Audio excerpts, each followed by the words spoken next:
नमस्कार. प्रखर हिंदुत्वाची मांडणी करणारे आणि काळापुढे जाऊन दिशादर्शन करणारे स्वातंत्र्यवीर सावरकरांचे प्रेरणादायी विचार फक्त महाराष्ट्रातच नव्हे तर जगाच्या कानाकोपऱ्यात पोहोचवणे ही आपली जबाबदारी आहे. याच मताशी बांधिलकी मानून स्वातंत्र्यवीरांचे समग्र साहित्य श्राव्य पुस्तक अर्थात ऑडिओ बुकच्या स्वरूपात प्रकाशित करण्याचा उपक्रम हर घर सावरकर समितीतर्फे घेण्यात आला आहे. आपण हे पुस्तक जरूर ऐका आणि त्यापासून प्रेरणा घेऊन समग्र सावरकर साहित्य नव्या पिढीपर्यंत पोहोचवा. वीर सावरकरांचे देशप्रेम, हिंदुत्ववादी विचार, साहित्यिक प्रतिभा, वैज्ञानिक दृष्टिकोन, देशासाठी केलेलं त्याग आणि साहस यांचे दर्शन आपल्याला त्यातून घडेल. आपला देश बलवान आणि समृद्ध घडवण्यासाठी या विचारांच्या बळावर आपण कटिबद्ध राहू याची खात्री मला वाटते. आपल्या सर्वांना माझ्या खूप खूप शुभेच्छा. मराठी भाषेचे शुद्धीकरण. 1. गेल्या 250-300 वर्षात म्हणजे मराठी भाषेच्या ऐतिहासिक कालात तिच्यावर बाटून जाण्याचा प्रथम प्रसंग, ती भाषा बोलणाऱ्या लोकांवर बाटून जाण्याचा प्रथम प्रसंग कोसळला तेव्हाच आला होता.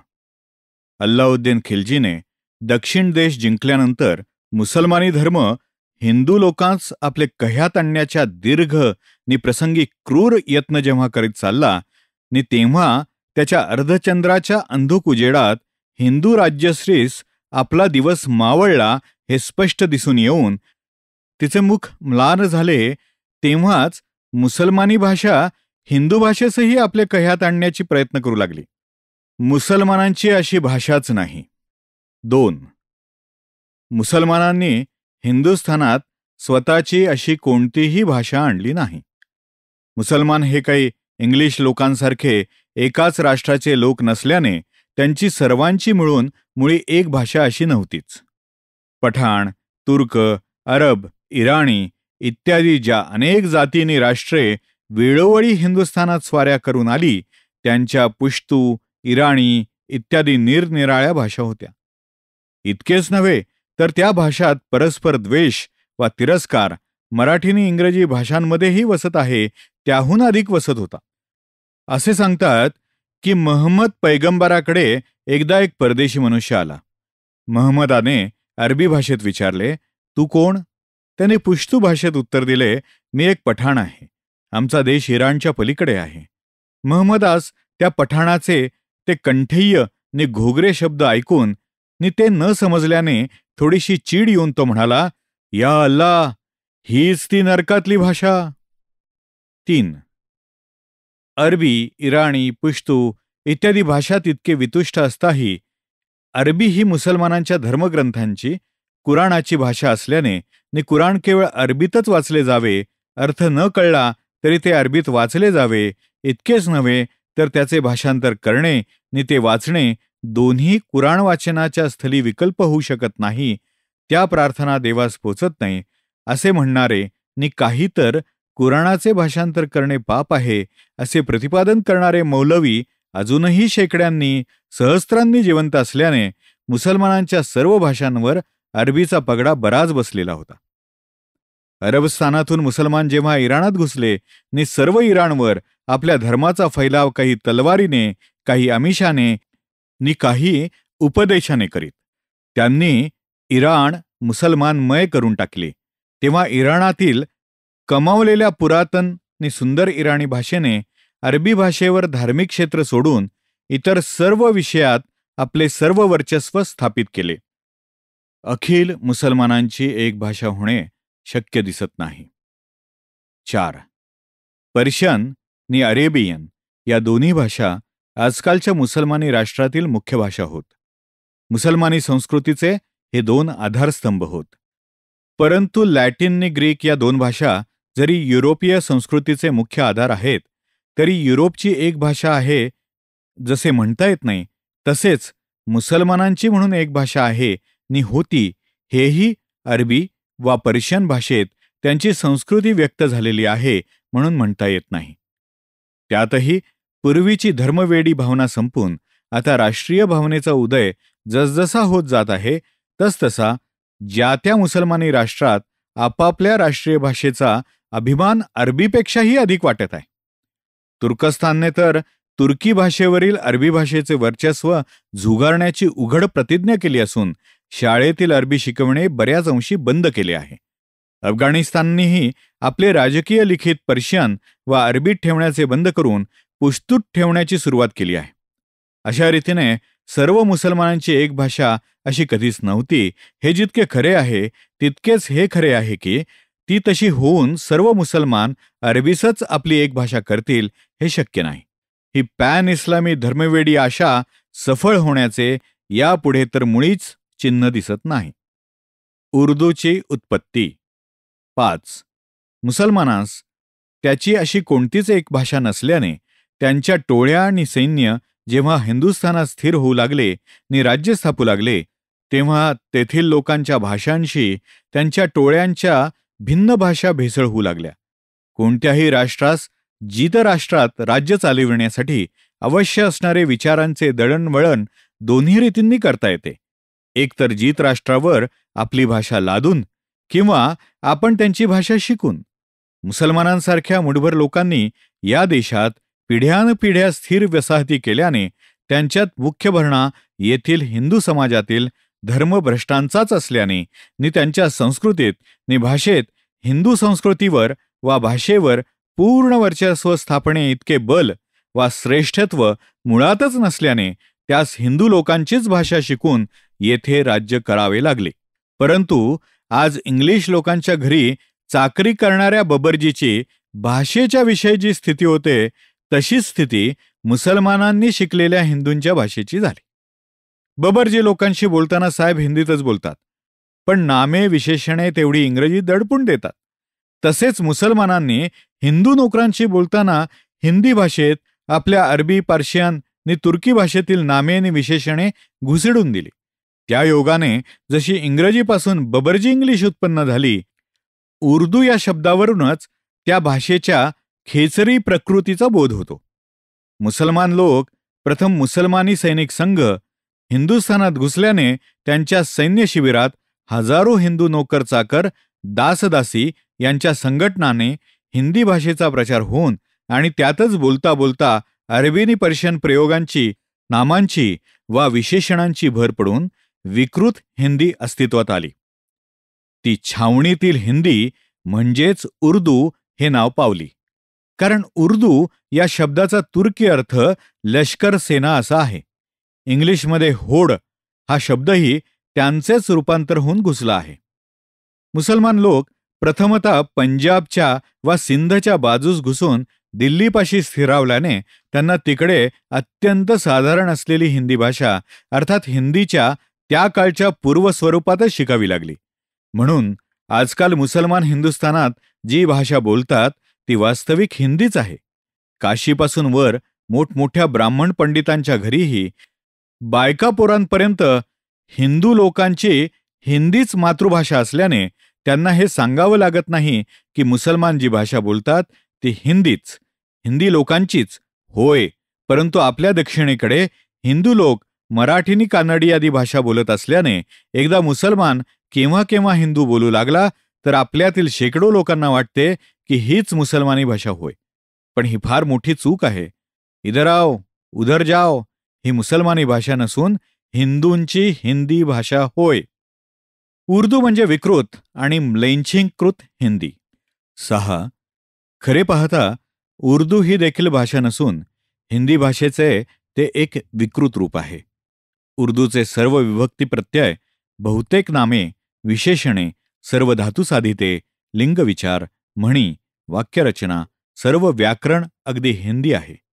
केवळ तिच्यात सूर्याला आफताब म्हणतील, राज्यक्रांतीला इन्किलाब म्हणतील, गुरुला उस्ताद म्हणतील. म्हणजेच नामे आणि काही विशेषणे तेवढी परकीय अरबी वा पर्शियन आहेत. तीही अगदी अलीकडे मुसलमानात हिंदू संस्कृतीच्या विरुद्ध जेव्हा दुराग्रह उत्पन्न होऊ लागला तेव्हापासून जाणून बुजून घुसडण्यात येऊ लागली. आता निजामशाहीतील मुसलमानी विश्वविद्यालयात तर उर्दूला हिंदी भाषेपासून जितकी दूर नेववेल तितकी नेण्याचा भगीरथ प्रयत्न सुरू झालेला आहे. परंतु हिंदी आंब्याच्या बीजापासून झालेल्या झाडाला अरेबियातील रेतीची कितीही खत घातले तरी झाड जिवंत राहील, तोपर्यंत हिंदी आंब्याचेच राहणार हे उघड आहे. हिंदूंची दुःस्थिती 7. तथापि हिंदी भाषेच्या बुडाशी हे अरेबियन रेतीचे खत घालीत जाण्याचा हा क्रम एकसारखा चालूच राहिला तर ती हिंदी भाषा लवकरच मरणोन्मुख होईल हे उघड आहे. पंजाबात, उत्तर हिंदुस्थानात व सिंधमध्ये हे संकट त्या त्या भाषांचा गळा कसे नि किती घट्ट दाबते झाले आहे. त्या त्या भाषातून 50% वर शब्द अरेबियन व पर्शियन व तुर्की पडतात नि त्या शब्दांच्या तडाख्यातून सुटण्याचा प्रयत्न करतानाही तिकडील पुढाऱ्यास तो साधत नाही, ह्यावरूनच उघड होते. असे कित्येक आर्य समाजी पुढारी आहेत की ज्यांच्या मनातून पंजाबी नि हिंदी भाषेस या अरेबियन भाषेच्या हल्ल्यातून वाचवावे नि हिंदू भाषा पुन्हा शुद्धीकरणाने शुद्ध करून घ्यावी असे आहे. परंतु हे शुद्धीकरणाचे विचारही ते प्रकट करावयास गेले की त्याच अरेबियन शब्दास शरण निघाल्याविना त्यास एक वाक्यही लिहिता येत नाही, आणि तेही पर्शियन उलट्या लिपीत.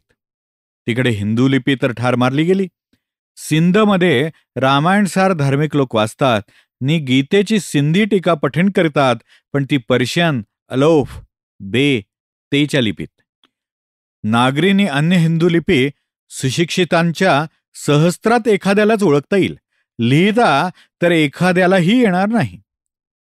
मराठीवरील प्रथम संकट आणि त्याचा प्रथम प्रतिकार. 8. हीच स्थिती अल्लाउद्दीन खिलजी दक्षिणेत आल्यानंतर दाक्षिणात्य हिंदू भाषेची झाली असती जवळजवळ होतही आली होती. परंतु श्री शिवरायांच्या स्वराज्य स्थापनेच्या प्रयत्नाने जी हिंदू जनतेत नवजीवनाची लाट उत्पन्न झाली तीत नि त्यायोगे ही दुस्सह स्थिती संपवून मराठीवरचे पहिले संकट टळले. महाराजांनीही रघुनाथ पंडितांकरवी राज्य व्यवहार कोश रचवून राजलिखित मराठी ठेवावयास प्रारंभ करवून नि संस्कृत भाषेच्या अभ्यासास उत्तेजन देऊन मराठीस मुसलमानी कचाटीतून सोडवण्याचा प्रयत्न केला. त्याचा परिणामही हळूहळू होऊन नानासाहेब पेशव्यांच्या उत्तर हिंदुस्थानातील पत्रात व अंती मोरोपंतांच्या शुद्ध सरळ निम्लेंछ शब्दसंपर्काने अकलुषित असलेल्या सुंदर कवितेत दिसून येणारे शुद्ध स्वरूप मराठीस लाभू लागले. परंतु स्वराज्य क्षयानंतर ही भाषाशुद्धीची चळवळही पुन्हा बंद पडली. श्री शिवरायांपासून मोरोपंतांपर्यंत मराठीतून मुसलमानी शब्दांची उचलबांगडी करण्याचे प्रयत्न चालले असताही तीत राजकीय नि व्यावहारिक विषयांवरील अनेक शब्द इतस्ततः लपून छपून राहून गेले. ते तेव्हापासून आजपर्यंत तसेच राहिले आहेत. मराठीवर दुसरे संकट आणि त्याचा दुसरा प्रतिकार. 9. मराठी भाषेवर मुसलमानी हल्ल्यानंतर परकी भाषेचा हल्ला इंग्रजी भाषेचा झाला. परंतु पहिला मुसलमानी हल्ला परतवण्याचे श्रेय जसे श्री शिवाजी महाराज नि त्यांचे उत्तराधिकारी यांनी संपादन केले, त्याचप्रमाणे मराठी भाषेवरील हा हल्ला परतवण्याचे श्रेय घेऊन निबंधमालाकारांनी स्वतःच मराठी भाषेचे शिवाजी ही अनवर्थक पदवी संपादली.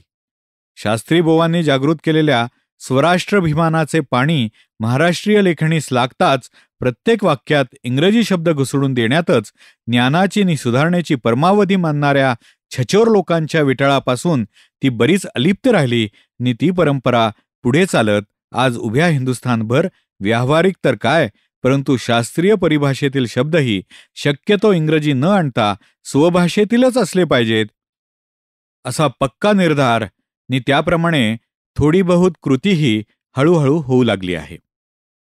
इंग्रजी भाषेचा हल्ला येताच तो परतवण्याची व्यवस्था केली गेली असल्याने वास्तविक पाहता मराठी भाषेचे हे दुसरे शुद्धीकरण करण्यास फारसे प्रयास पडले नाहीत.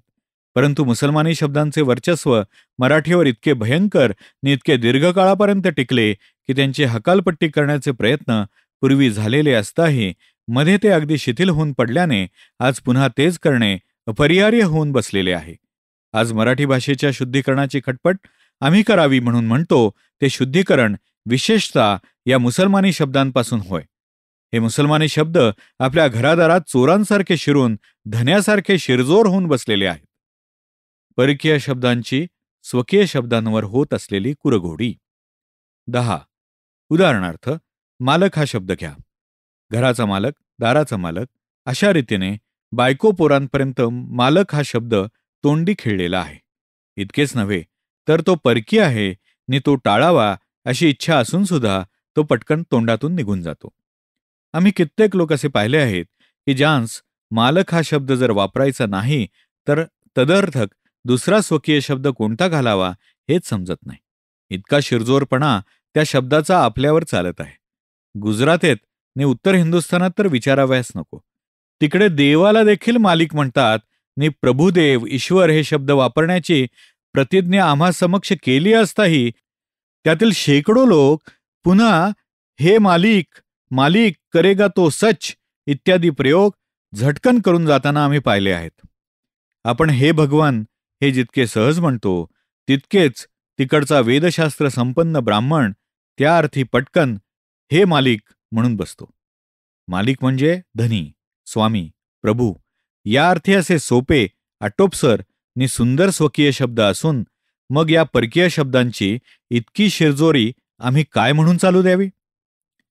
तीच स्थिती जखमी शब्दाची होय.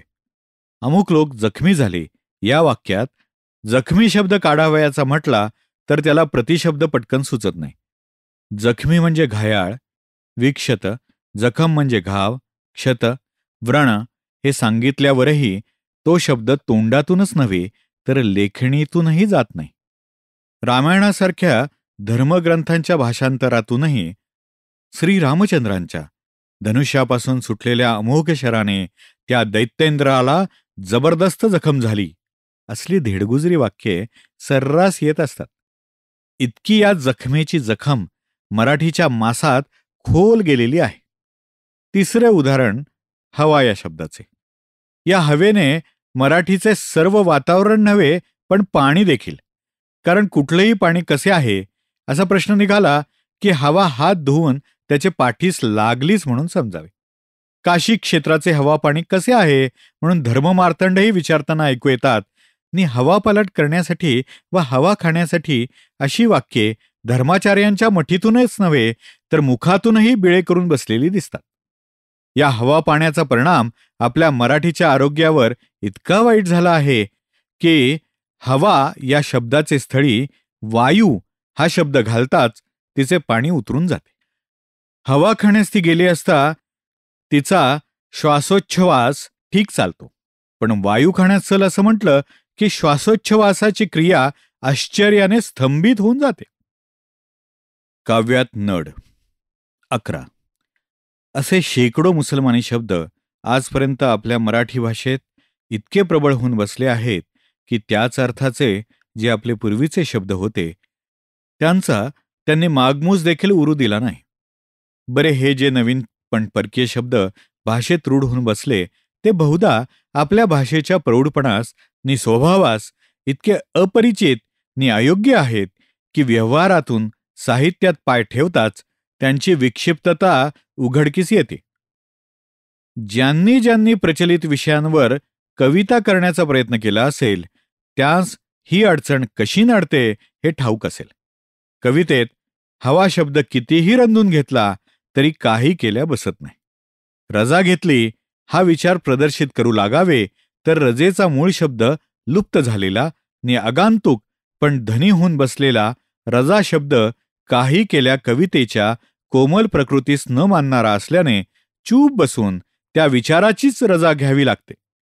गीता रहस्यासारख्या वेदांताच्या पुस्तकात जरी ब्रह्म्याशिवाय हा शब्द आपण उघडपणे वापरू शकतो तरी कवितेत ती शब्दयुती किती अप्रौढ नि धेडगुजरी दिसेल हे सांगावयास नकोच.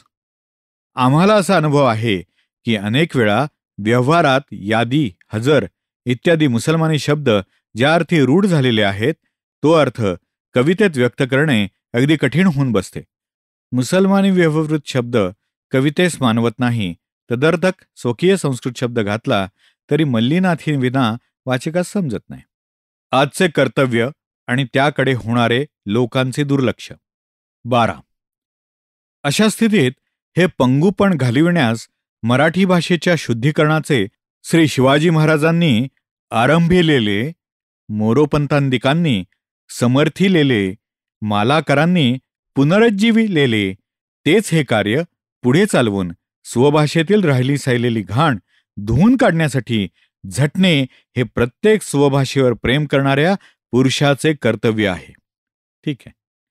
पण आश्चर्याची गोष्ट अशी की आजकाल मराठी भाषेत इंग्रजी शब्द घुसळून देण्याचा प्रयत्न जरी बराच सुसंगतपणे चालला आहे, तरी निष्कारण घुसलेल्या आणि आता अगदी शिरजोर होऊन बसलेल्या मुसलमानी शब्दांची घाण धुवून काढण्यासाठी कोणाचेच लक्ष जात नाही.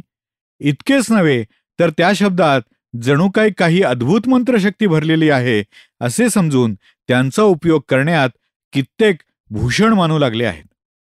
जुन्या मराठीची विपर्यस्त कल्पना आणि शाहिरी कविता. 13. पूर्वी मुसलमानी राजसत्तेत घुसलेले जे म्लेंछ शब्द पेशवाईत आढळत होते, परंतु सुदैवाने जे त्यानंतर लुप्तप्राय होऊन गेले आणि तदर्थक मूळचे वा नवे सुंदर शब्द पुन्हा रूढ झाले, ते म्लेंछ शब्दही जाणून बुजून जुनी मराठी म्हणून उकरून काढून आजच्या मराठीत घुसडण्याचा काही लोक जो प्रयत्न करीत आहेत, तो पाहून हसावे की रडावे हे समजत नाही. याच विपर्यास्त कल्पनेने प्रेरित झालेले शाहिरी कविता म्हणून एक नवे बंड माजू पाहत आहे. जुन्या पोवाड्यांच्या धर्तीचेच नव्हे, ते क्षम्य क्वचित युक्तही होते, तर त्यातील म्लेंछ शब्ददूषित भाषेचंही अनुकरण करण्याचे हाव धरून त्यात आपण काही अद्वितीय करीत आहोत असा समज जो आजकाल कित्येक ठिकाणी पसरत चाललेला आहे, तो जितका शीघ्र सोडण्यात येईल तितका बरा.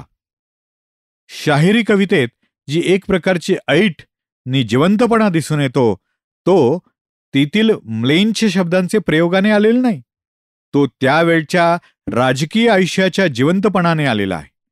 ती ऐट त्या शब्दात नसून त्यातील वर्णनीय असलेल्या अर्थात आहे. त्यात जे पुरुष जो पराक्रम गाजवितात त्यांची स्मृतिचित्रे ती कवने ऐकताना मनास उत्तेजित आणि उत्स्फूर्त करीत असतात, त्या योगे ती कवने मुख्यत्वे करून रसभरीत वाटू लागतात, जिवंत दिसतात.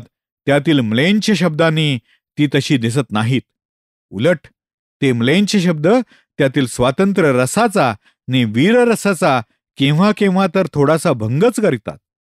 कारण खरड्याच्या लढाईचे पोवाड्यात भर विजयाच्या कडाक्यात जेव्हा मुसलमानी शब्दांचा मारा कानावर होऊ लागतो, तेव्हा मुसलमानी तोफांचा मारा मराठी धारकऱ्यांनी बंद केल्याने वाटणारी कृतार्थता थोडी अपुरीच वाटू लागते.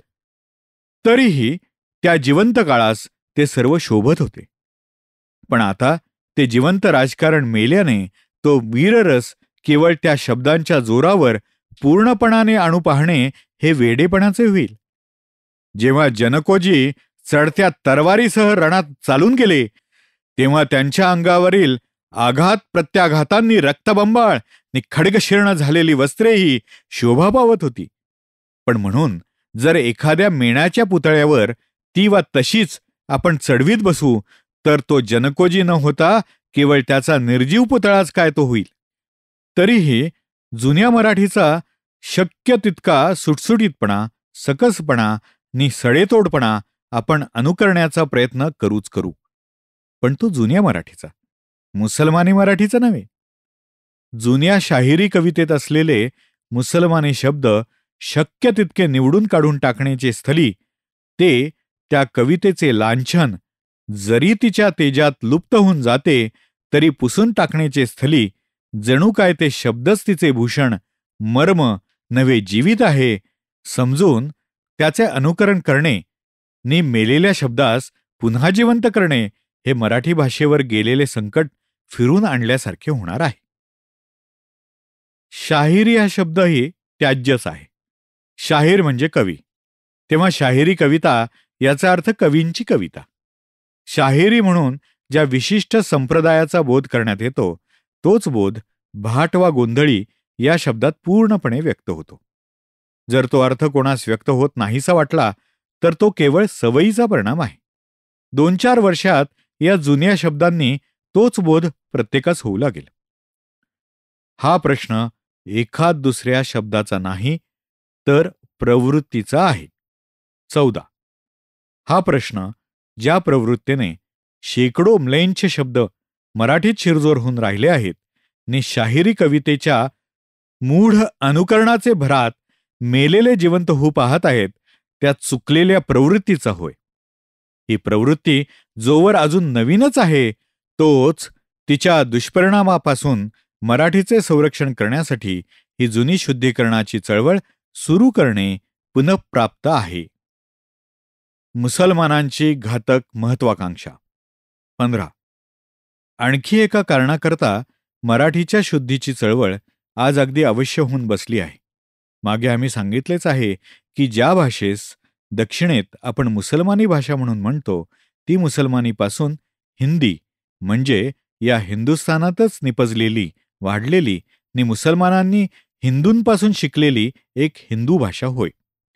परंतु तीच भाषा देवनागरी लिपीत लिहिण्याचे स्थली परक्या पर्शियन लिपीत लिहिण्याची भयंकर पद्धत मुसलमानी राज्यात पडल्याने आणि त्या पद्धतीला राजा तोडरमलासारख्या पुरातन हिंदू कारभाऱ्यापासून तो लाला लजपतरायांसारख्या अर्वाचीन लेखकांपर्यंत उत्तर हिंदुस्थानातील हजारो हिंदू लेखकांनी हेतुपूर्वक वा निरुपाय म्हणून उचलून धरल्याने आणि मुसलमानांच्या सहवासाने तिच्यात अरेबी, फारशी आणि तुर्की शब्द घालणे म्हणजे लेखकाच्या मोठ्या विद्वत्तेचे प्रदर्शन करणे होय, ही कल्पना आणि रूढी बळावत गेल्याने आज उत्तर हिंदुस्थानात हिंदी भाषेच्या उदरातच वाढविलेली असली तरी आता तिच्या प्राणाशी गाठ घालू पाहणारी ही तिची विकृती उर्दू भाषेच्या रूपाने तिचा गळा घोटण्याचा प्रयत्न करू लागली आहे.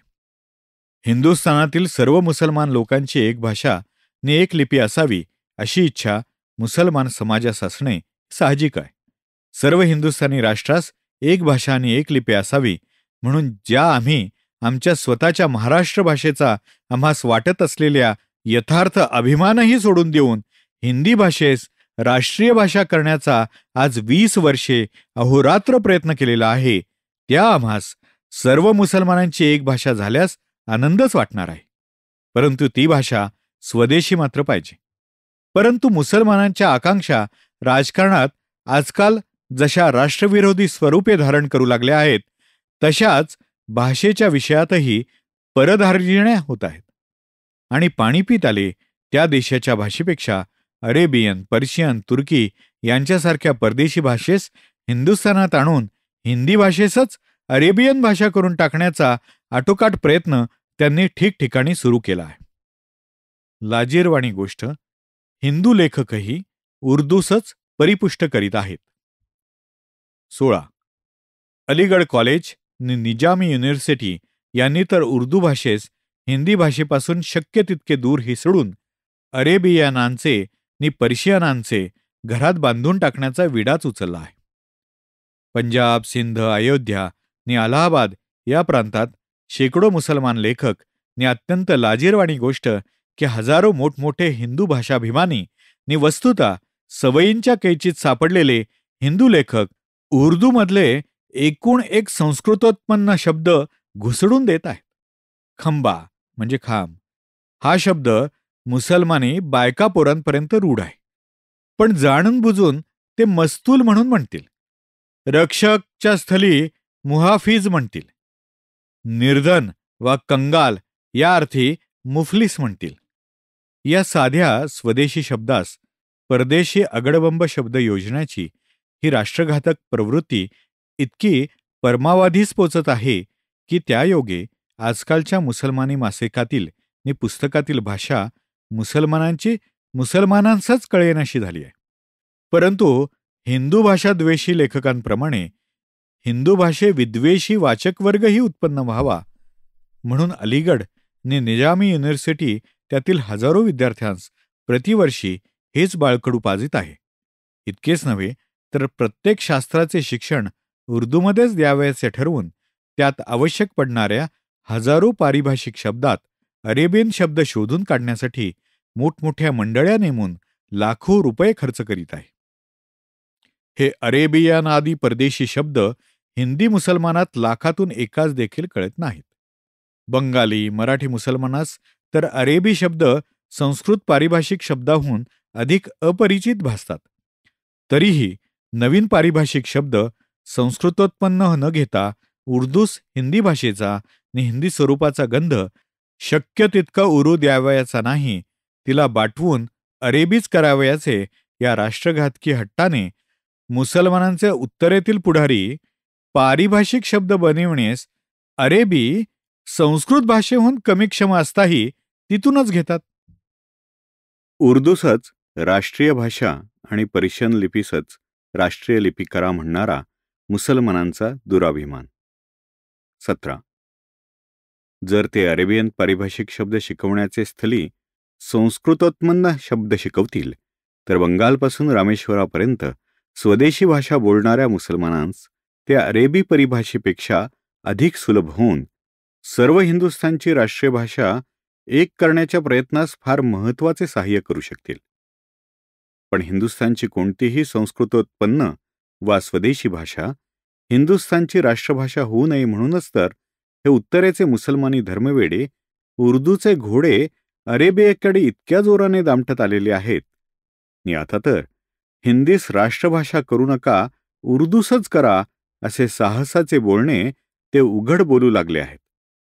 हिंदुस्थानच्या सिंहासनावर काबूलच्या अमीराला आणून पुन्हा मुसलमानी सुलतान स्थापावायचा हे जसे त्यांचे राजकीय ध्येय ठरलेले आहे, 10 वर्षांचे आत हिंदू धर्मासच बाटवून हिंदुस्थानचे देवालयात निमाज पढावयाचा हा जसा त्यांचा धार्मिक निर्धार झालेला आहे, तसाच हिंदू जिव्हेने विटाळलेल्या भाषांस पायाखाली चेंदून हिंदुस्थानचे वाकपिठावर परदेशी भाषेचा झेंडा शक्य तितका बळकट रोवावा हे त्यांचे वाङ्मयिक ध्येय आहे.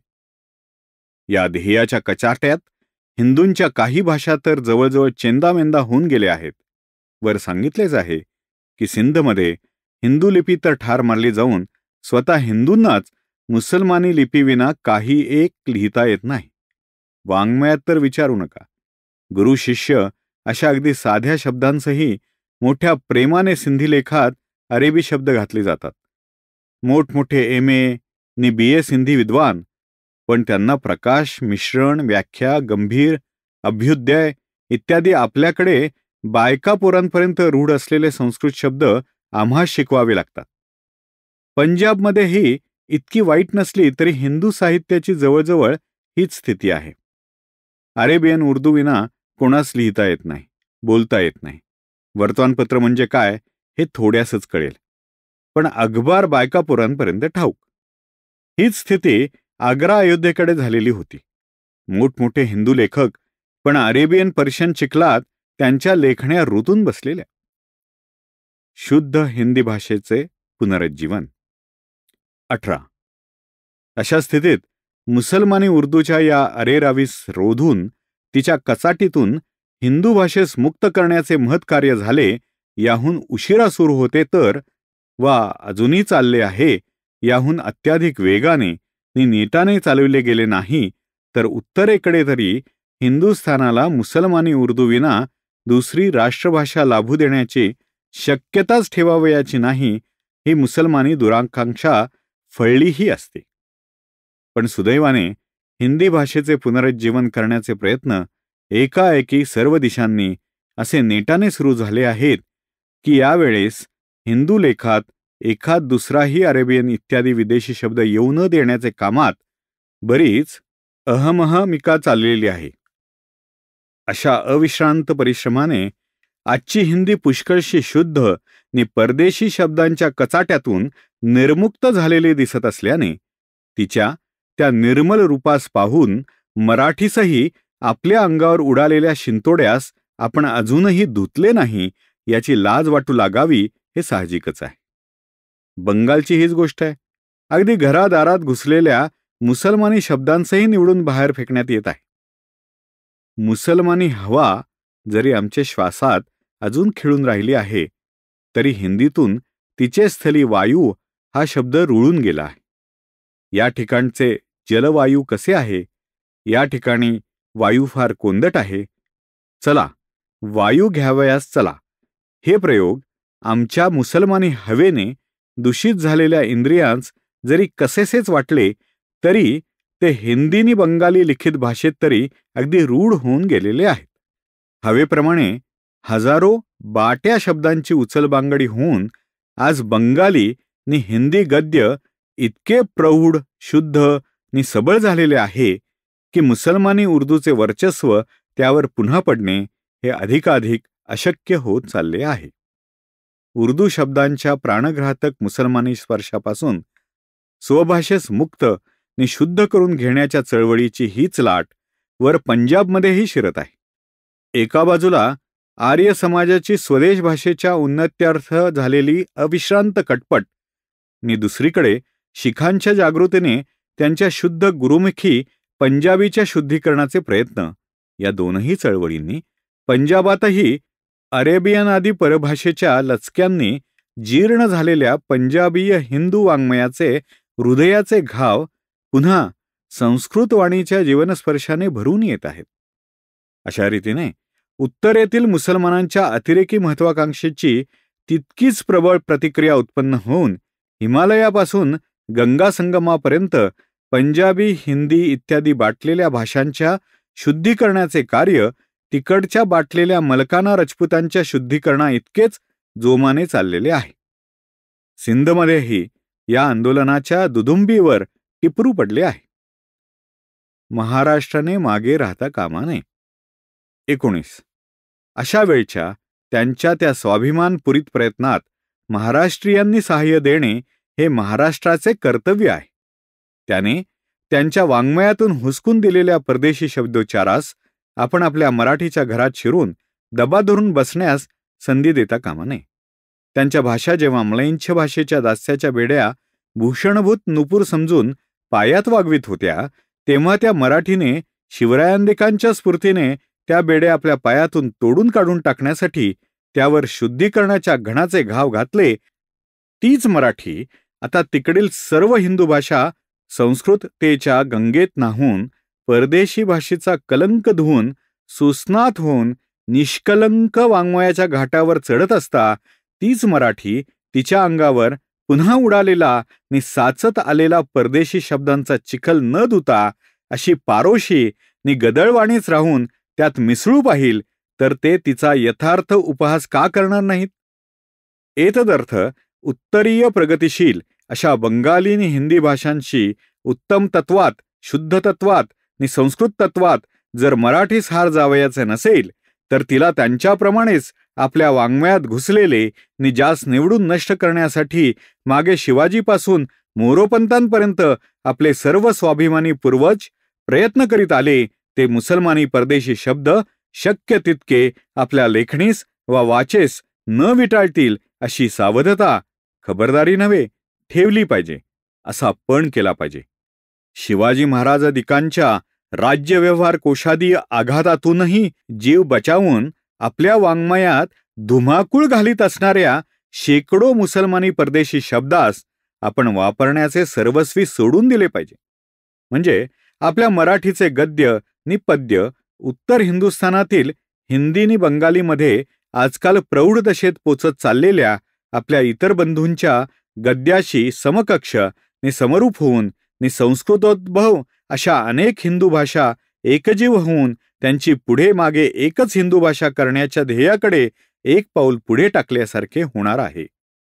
मराठी वाङ्मय योग्यतेत बंगाली वा हिंदी वाङ्मयाहून हीन तर नाही. 20.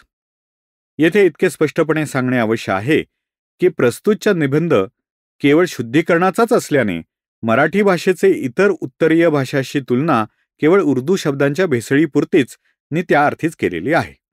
बंगालीतून व अर्वाचीन हिंदूतून उर्दू वा तत्सम परदेशी म्लेच्छ शब्द पार धुडकावून देण्यात येत आहेत नि आपल्याकडे आजकाल ती दृष्टी सुटल्यामुळे मुसलमानी शब्दास वेदांतासारख्या विषयातही सर्रास वावरू देण्यात येते, इतक्यापुरतीच मराठी गद्याची न्यूनता वा अप्रौढता आम्ही मान्य करीत आहोत. तद्विरहित कोणत्याही दृष्टीने मराठीस किंवा तिच्या वाङ्मय संपत्तीला आम्ही इतर हिंदी भाषा संपत्तीपेक्षा उणी लेखत नाही. आम्हास त्या भाषांच्या पुष्कळ अध्ययनानंतर असेच वाटते की आजही हिंदुस्थानात प्रगतिशील असणाऱ्या हिंदी भाषात मराठीने तिचे वाङ्मय हे कोणाच्याही मागे नाही, उलट अनेकांच्या पुढे आहे. हिंदी वाङ्मय तर अजून बनत आहे, पण बंगाली वाङ्मयही मराठीचे पुढे असेल तर इतिहासादी विषयात महाराष्ट्र वाङ्मय पुढे आहे.